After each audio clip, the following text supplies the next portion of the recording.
Hey gang, welcome back to Joe Daddy's Garage. Today's video is part 50 in the Cobra Jet series, also known as Slither. Many of you have been following along, and I'm getting ever so close to getting it in primer and, of course, paint. Now, in the previous video, I covered a lot of different things. I stripped off some of the E-coat that was on the doors. I also stripped off material that was on the fenders. I worked on the side vent for the driver's quarter panel, made sure that was correct, and I also added filler that was from Evercoat, the contour filler. Now, the filler I put on, I've been sanding on it. It's not, it's knocked down. I still have not added the rage onto the roof panels just yet, so that is going to be something I want to do. But there's something else that I want to do and take care of before I get so far along in the process. And let me show you what I want to demonstrate. So, this car, obviously, all Mach 1s, had these sport mirrors on. And they have a wide spacing for the holes to where they attach to the door on both sides. The problem is, dynacorn does not install those. Like, they just give you the straight door. It's up to you to make that happen. The other doors that I have looked at, I have some from NPD. I think those had the inserts, and then of course the factory ones also had the inserts. So in order for this, in my opinion, to stay firm and connected to the door, it needs to have those inserts. So I'm going to put some of those in. The alternative is you run in just sheet metal screws and hope for the best. So let me show you some of that detail with the doors. So using the 70 Mach 1 as a reference, you can see these two locations, and that is basically it's called a riv nut in most cases, and it's a sleeve that is compressed and it basically clamps inside of the door opening. So this is a factory door on the 70. On the driver's side, it does not have that, but it has the forward hole, and it also has the opening for the cable to run into. More on that in just a second. So this is the dynacorn door. As you can see, there's nothing. Nice and smooth, so we've got to get some inserts in there. And these are the original doors for the Cobra Jet. We know the doors are not usable, but I did take loose the mirror on the driver's side, and just to figure out where those pieces go. And if you'll notice, if I can unhook this little piece of plastic, if you'll notice, there's a hole here, but there's also this hole. So I'm under the impression that this hole, which is shown up on the door for the 70, is the one that you would put that insert in. So, that's about the width of my finger from the edge to the center of that screw. So if that's the case, that would be a good location, and then this one will have to be measured off. And you can kind of see it's not down in the bottom, like it's not in the middle, it's not towards the bottom, it's kind of up a little bit. And this is of course the passenger door. So here is the driver's door from Dynacorn, and you can see it has the forward hole here. There's also this hole, which I'm not sure if that's meant for like a little mirror or something, but the next hole would be way back here somewhere. So I think this one, again, it's basically about the width of my finger, is where that hole needs to be. So what I need to do is get that insert in place, do a measurement, and get this second hole figured out, and then replicate that on the passenger door. So let me start off by saying that I have never used this before. I was looking for products. This came up on Amazon, so I bought it, partly because it looks more compact than some of the other ones out there. Some of them have great big handles on, like two big like bolt cutter looking handles on them. I don't know that I'm ever going to need that much force. I don't intend to do heavy construction with these things. I'm just looking at the inserts for this application. So I'm going to open this up. We'll get a look at it, see what's inside the box. Piece of foam up here on top, maybe? No, maybe it's the whole thing.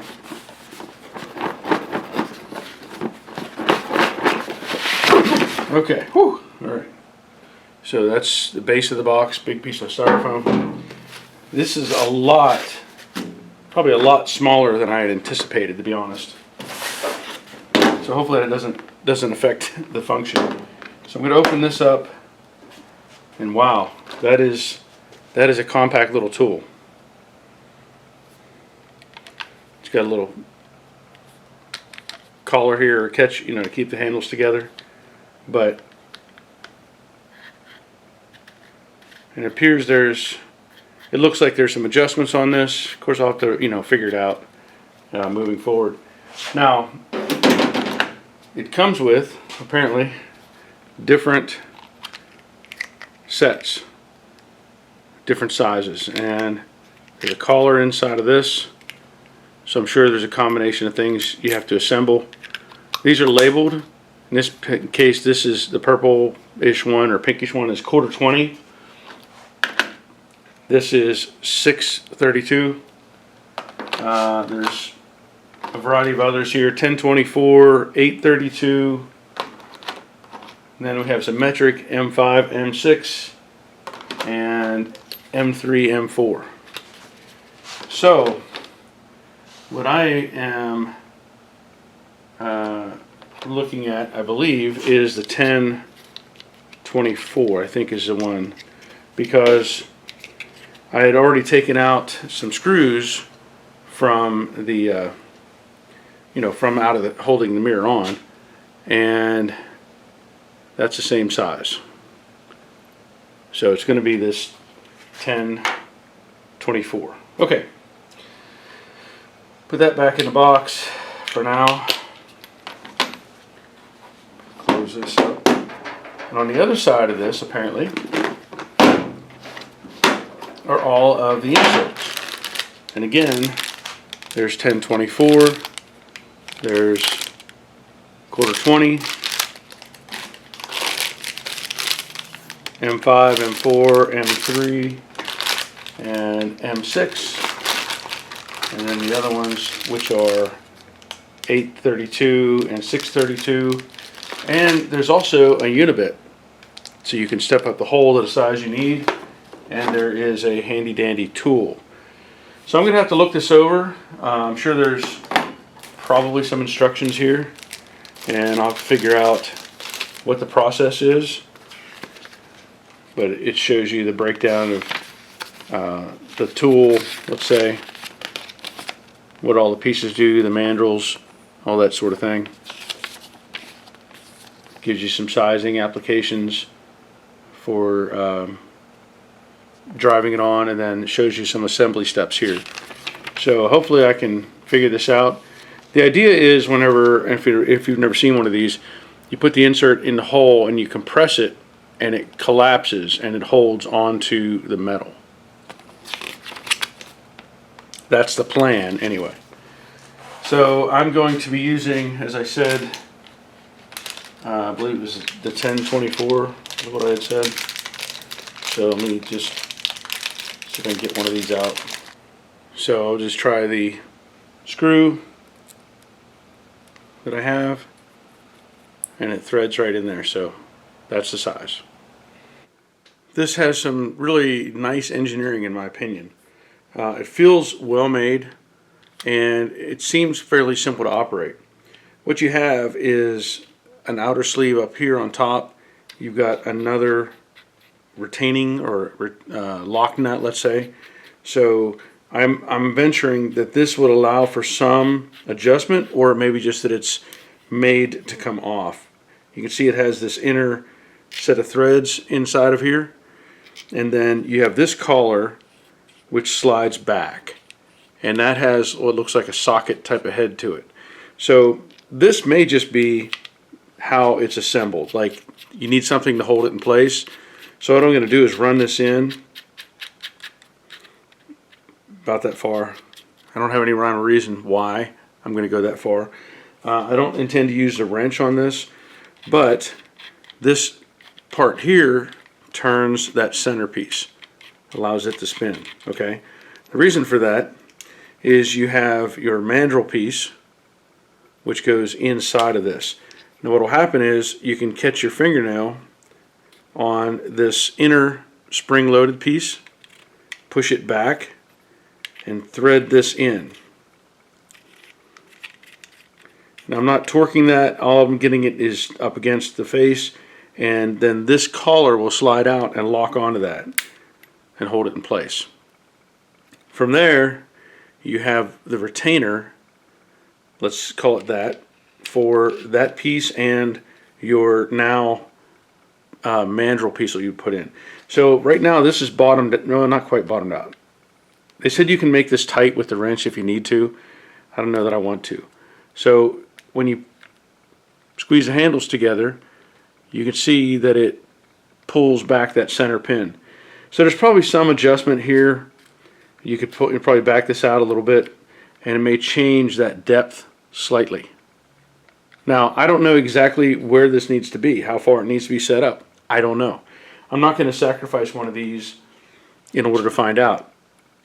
It also commented that you put this on and don't bottom it out against the face. You leave about 1 millimeter, it said, and this allows you to have some pull on this. If you go tight up against it, your hands are forced to be wider apart. So I may even back that out a little bit more just to get a better squeeze on it. The thing is, it says you can adjust it. If it feels loose, you can turn this knob in the back and tighten it up a little and pull it again and then compress it. So at this point I'm going to leave it a little bit out there. Now the other part of that is the hole that I'm trying to use, this one right here, it's not going to fit that hole. And it's got a little chart here which, okay, may not be as accurate as I want it to be, but if I'm using the 1024, it says drill size 6.9. 6.9, okay. I'm not going to say whatever 6.9 is, but I can say that the drill unibit they give you actually has numbers on it instead of measurements. So there's nothing on this side, and this side has numbers. So 4 through 12. So we're going to just see what happens if I go to a 6. So that one's 4, 5, 6. So 4, 5, 6 doesn't do any good. So I'm going to have to go to the 7. So I'm going to just bump this through.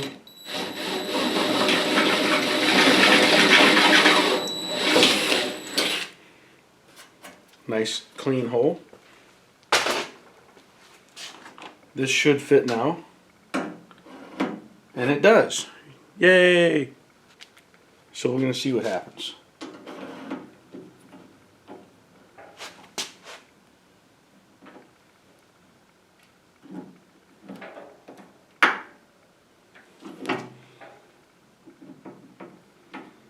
Well, that went right in like it was made for it. It wasn't even hard.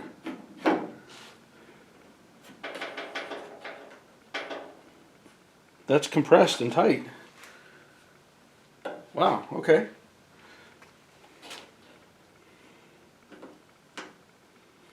I may just give it, just because I know me, I want to give it one more pull.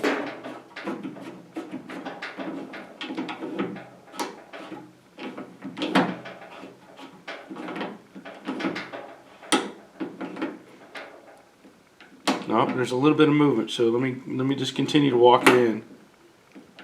Oh, that's still good though. So I was a little thinking that it already had done enough, but it hadn't. And it's really hard to see, or obviously you can't see inside of here, but I can feel the flange. So I'm just going to keep going just to see what.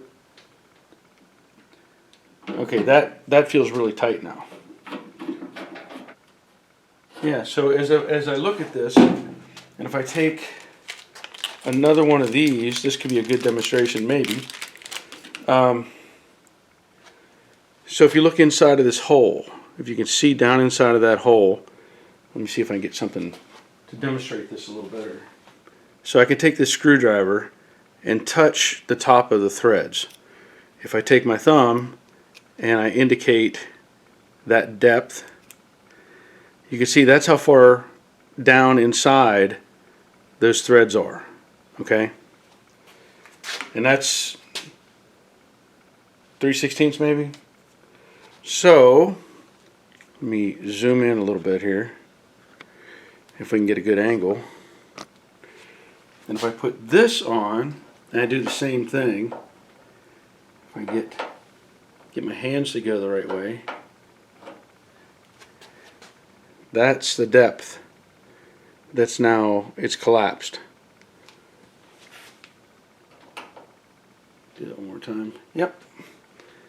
So there you can see how much of a difference that there is. Hopefully see. If we go back to this one. Now, that's how much it's collapsed. Cool. Cool, cool, cool. That's got me excited now. So if I were to take this screw, ta-da! Cool. Okay, now the challenge is going to be locating the second one. So what I will do, and I don't like having the cable in the way, which I can't change that, but I'm going to use this as my measuring device. I'm not going to use the plastic piece. I'm going to use the actual mirror. So I have to feed this in there.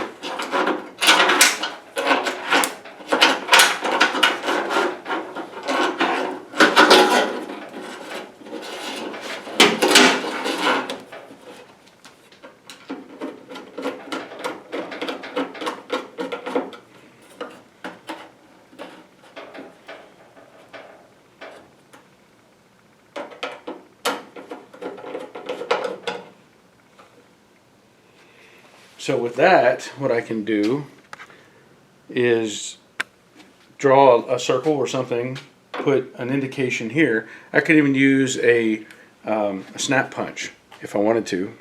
So this is what I feel like is in the right location. Can't go too far down. It's on the plastic. You know, these things didn't fit perfect anyway, but I should be able to just take a center punch and mark that.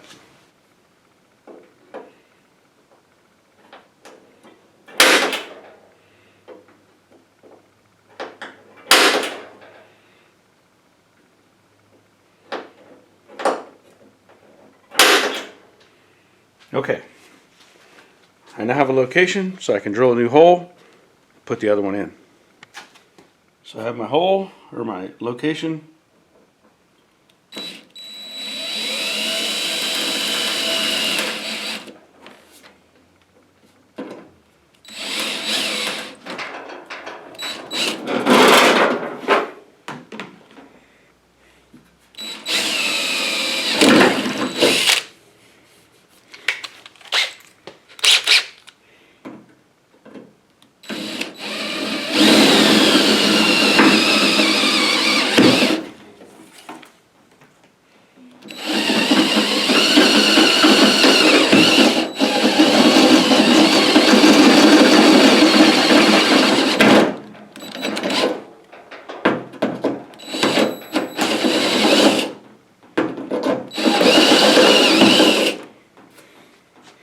Test fit.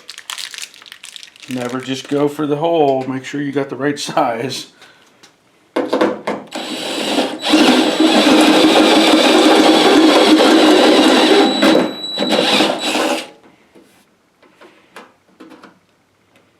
Perfect.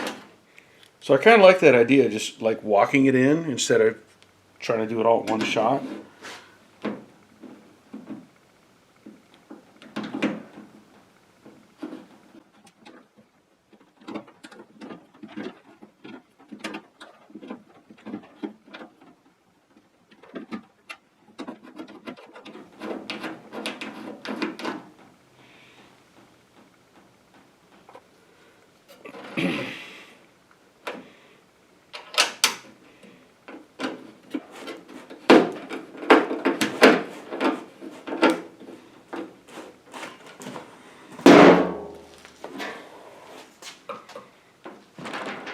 Like it was made for it. Look at that. Yep.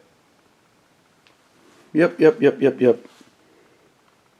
Might have to adjust the gasket just a little bit up here in the front. Shouldn't take much. So there it is. Nice and sturdy. I like it. So I'm going to do the passenger door as well, and I used the original door as a reference. So this is 2 and like right at 13/16. Kind of an odd measurement to have. 2 and 13/16, and then from this corner I got 5/8 of an inch. Now in your mind you want to go in the middle, which is what I initially put, a middle mark. But I measured this several times, and I think the trick is whenever the mirror is on the car, if you put it up too high, it's going to want to lean out too far. So I put the gasket in behind it and I set it in place, and you can kind of see, hopefully see, the way that curve of the gasket mates into the curve of the door. So putting that in place and then following that up on that measurement makes more sense, because then it brings the mirror up slightly and a little more level. These were not actually flat level, and I'm sure there's some variance between who put them on and how they put them on. So I'm just going to go with what I have measured out and maintain that.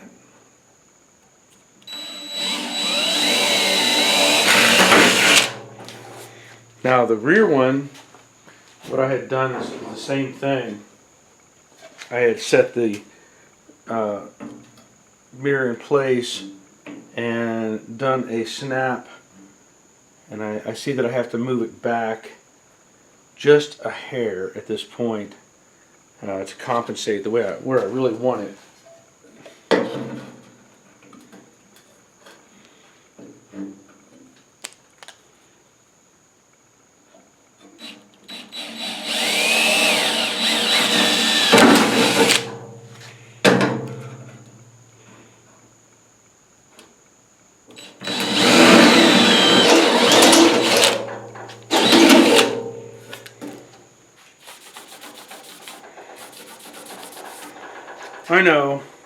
I know. I should have done this to the other one as well. So what I'm going to do is spray a little self-etch on here.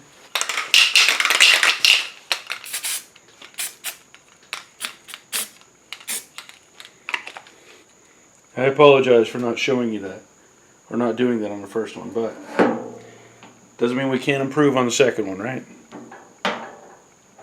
Okay.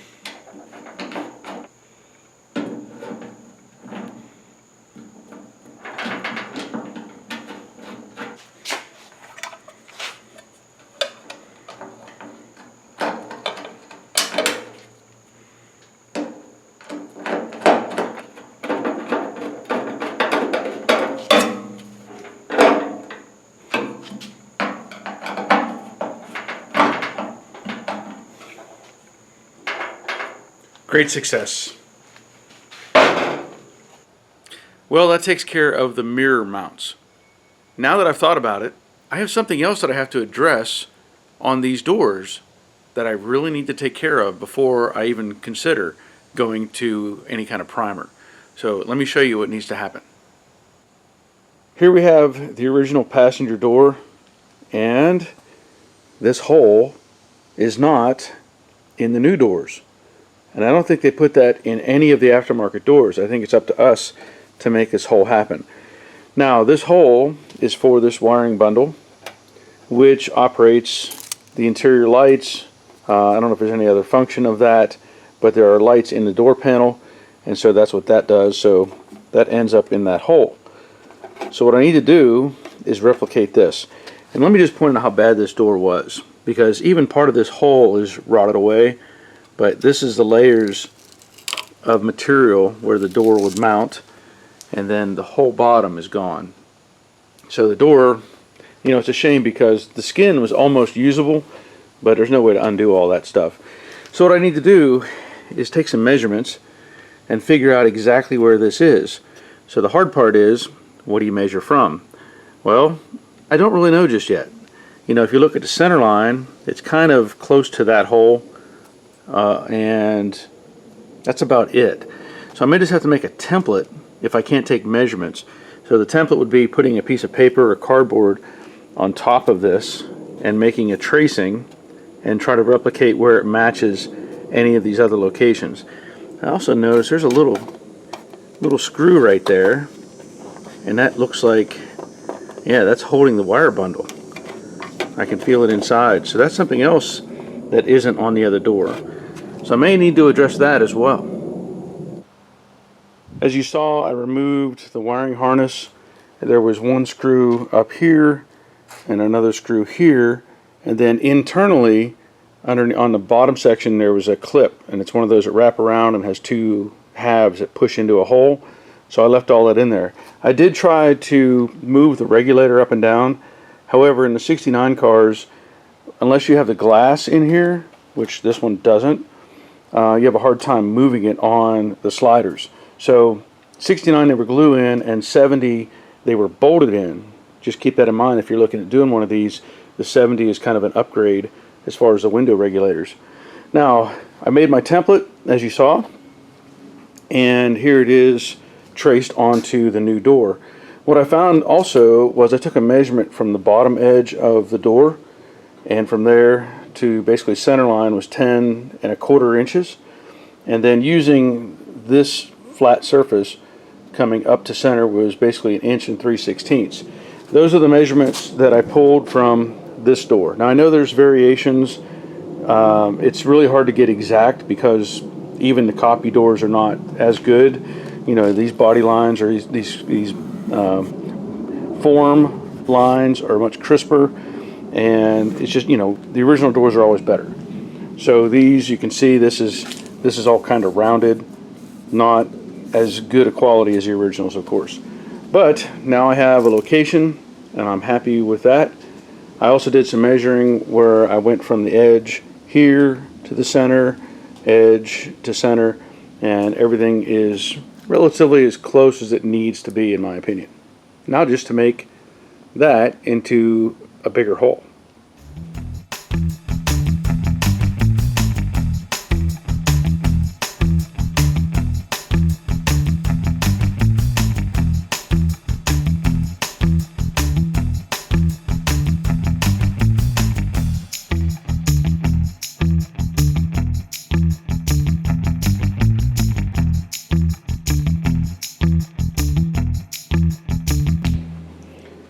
Now that I have this hole where I want it and cleaned up and deburred, very happy with that, I need to add the hole that goes up here.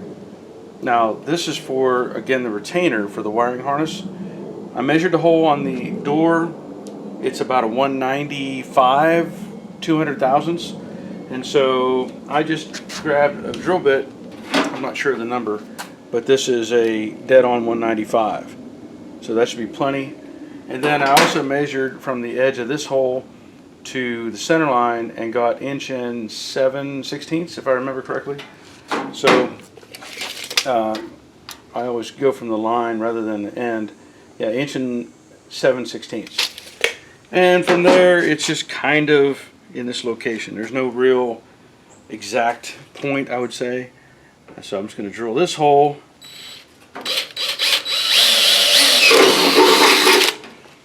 And of course I'll deburr that from the inside, make sure there's no sharp edge, and that should take care of at least the passenger side door and the wiring harness. Now the other thing I did was I removed the latch mechanism from the door, because when I do finally get everything mounted up, I'm going to need to latch the door. So these things, you can clean them up. You know, it's got this kind of a raw kind of metal look to them. I don't plan to detail these. I'm not doing all the finish work. I may clean up the bolts, and I may clean this up, but I'm not going to paint it or anything. I'm going to leave it the way it is, but I'll make the bolts look good at least, or the screws I should say. And then if somebody else is working on it, if they want to take this out, they can. But for me, that's the most I'm going to do is clean that up. From here, the rest of the door will stay together. I'm not going to pull any of the other mechanisms out of it. Again, whoever finishes this part of the project, they can decide whether they want to use this or new, or get a 70 mechanism so that they have the bolting and glass. This door, I'm going to leave it together, and it'll go with the car when it goes back to the owner. Well, I thought I was done, and I am. Well, I'll show you something else. There's something else I have to show you on that door. However, I'm pointing to the driver's door at this moment. So again, I need to transfer this hole into the new door. And if you recall, on this door, I had added this hole, and that matched the location of the original. So when I started looking at the driver's door, I noticed, hey, that bolt's not there, it's up here. So I contacted a friend who is a judge for Mustang events, and I sent him these pictures, and I said, hey, what's going on? And he said, well, there's this hole, and there's also a dimple. So you see that dimple right there? Well, according to drawings that he has on the driver's door, this appears to be the correct location. These dimples were meant to be places where they would run the bolts through, or the screws, and that was just put in there from the factory so they knew where to go. Interestingly enough, this door, which is from my 69 Mach 1, not only has the hole on the driver's door now here, but it also has the dimple there. And you can see these are the stamped original numbers. So this had both dimples, but apparently they had used this one on my car and this one on the Cobra Jet. So I will replicate this one. I'll put it back in the same spot, and that way I can't go wrong, assuming that it was put in the right spot to begin with. However, you know, I stress this all the time about test fitting. I took apart the other door, the other passenger door, and I thought, you know, I'm just going to pull the latch out of it as I showed you and set it aside. And then I thought, you know what? I need to verify that that's going to fit. And guess what?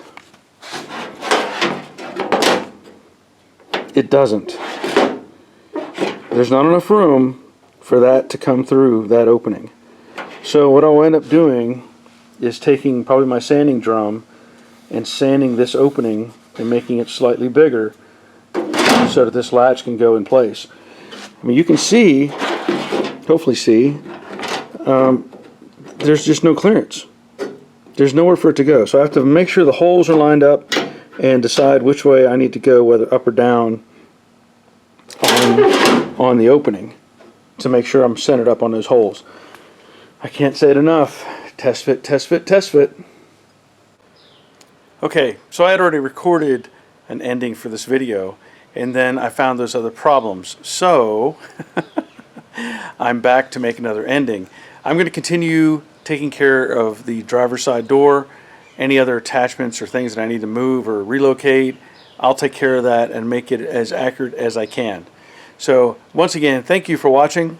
I want to thank my patrons who continue to support me, and I'm so thankful for them. If you're interested in helping out with that, there is a link in the description below, along with any of the products that I ever use. I try to put a link for Amazon and everything else. So if you're interested, take a look at that stuff. But otherwise, that'll be the end of this video. And until next time, take care of yourselves. See ya.